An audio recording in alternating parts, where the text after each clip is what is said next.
Welcome back to Guide with Samuel. Today, I'll show you how to perform a soft reset on your Dyson cordless vacuum, which often fixes performance issues and battery problems.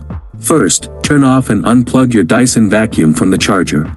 If it's a stick vacuum, remove the battery pack if possible. Next, press and hold the power button for 20 to 30 seconds. This helps discharge any residual power in the system. Then, for models with removable batteries, leave the battery out for at least 2 hours. This allows the battery management system to fully reset. After that, reassemble your vacuum and plug it into the mains charger, not a car charger.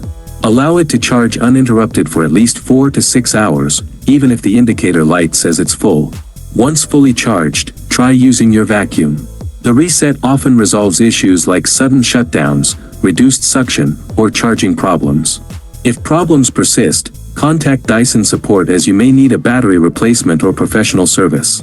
If this reset fixed your Dyson issues, please like and subscribe. Thank you for watching.